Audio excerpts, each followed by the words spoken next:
এনসিপির মুখ্য সমন্বয়ক নাসির উদ্দিন পাটোয়ারির উপর হামলার ঘটনায় সদর থানার সামনে অবস্থান নিয়েছে এনসিপি। সেখানে রয়েছেন আমাদের সহকর্মী শাহরিয়া রহমান রকি।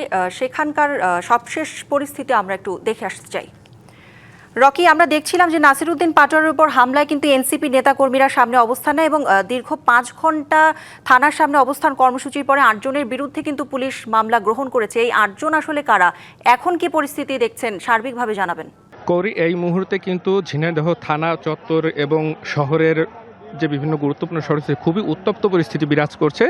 বিশেষ করে ঝিনাইদহ সদর থানা যে প্রধান ফটক রয়েছে সেই ফটকের সামনে কিন্তু ছাত্রদল এবং যুবদল সহ যারা হামলার অভিযোগ করা হয়েছিল যাদের বিরুদ্ধে তারা অবস্থান করছেন এবং ঠিক কিছুক্ষণ আগে সদর থানায় নাসির উদ্দিন পাটোয়ারির উপর হামলার ঘটনায় মামলা দায়ের করা হয়েছে এবং 8 জনকে আসামি করা হয়েছে। তবে সেই আসামিদের নাম এখনও আমরা জানতে পারিনি।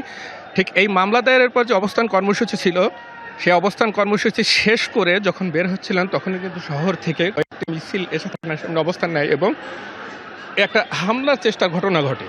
ঠিক সেই মুহূর্তে কিন্তু থানার বাইরে থেকে ইট পাটকেল ছোড়া হয় এবং এনসিপি যারা নেতাকর্মী ছিলেন এবং যারা পুলিশ সদস্য ছিলেন তারা অনেকেই থানার ভিতরে অবস্থান নিয়েছেন এবং এনসিপি নেতাকর্মীরাও কিন্তু থানার ভিতরে অবস্থান করছেন এবং থানার যে প্রধান ফটক রয়েছে সেখানে কিন্তু পর্যাপ্ত পুলিশ মোতায়েন করা হয়েছে এবং যে মোতায়েন করা ছিল তাদের অনেকেই কিন্তু এখন থানা চত্বরে অবস্থান নিয়েছেন এবং থানার বাইরে থেকে যারা রয়েছেন বিক্ষুব্ধরা তারা কিন্তু ইটপাটকেল ছুড়ছেন এবং অনেকটা উত্তপ্ত পরিস্থিতি এখন বিরাজ করছে। তো আমরা একটু দেখানোর চেষ্টা করব আপনাদের।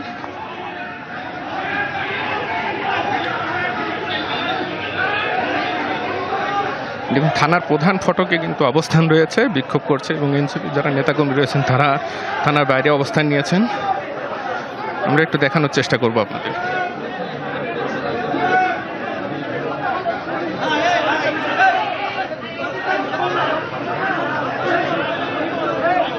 কৌরি, আপনি দেখতে পাচ্ছেন নিশ্চয় একপাশে পুলিশের অবস্থান এবং অপর পাশ থেকে বিক্ষোভ প্রদর্শন করা হচ্ছে।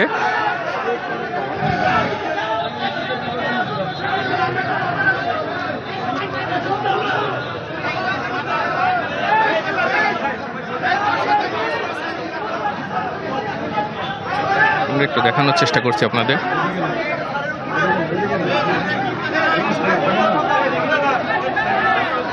প্রচুর বিক্ষুব্ধরা কিন্তু থানার বাইরে অবস্থান করছে। পুলিশের যে ঊর্ধ্বতন কর্মকর্তা রয়েছেন তারাও কিন্তু অনেকেই থানার ভিতরে রয়েছেন।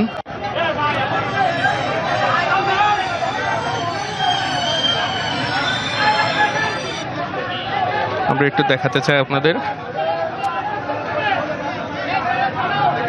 ঈদ আসবে, সাথে ক্যাশব্যাকও আসবে। নিজের বা প্রিয়জনের জন্য কেনাকাটায় এবারও নগদ পেমেন্টে পাচ্ছেন দারুণ ক্যাশব্যাক। তাই যাই কিনুন, পেমেন্ট করুন নগদে। প্রচুর বিক্ষুব্ধ জনতা যারা রয়েছেন তারা কিন্তু থানার বাইরে অবস্থান করছেন এবং পুলিশ সদস্যরা চেষ্টা করছেন তাদেরকে নিবৃত্ত করার।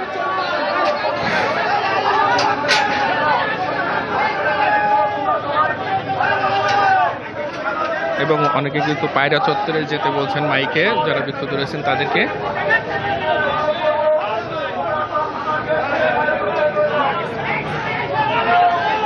আপনারা দেখছেন থানার সামনে কিন্তু এখনো পুলিশ সদস্যরা চেষ্টা করছেন তাদেরকে সরিয়ে দিতে।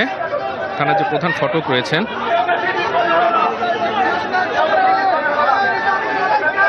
তবে এখন পর্যন্ত কিন্তু যে ইটপাটকেল ছোড়ার কিছু ঘটনা ঘটেছে তাতে কিন্তু আহতের খবর এখন আমাদের কাছে আসেনি।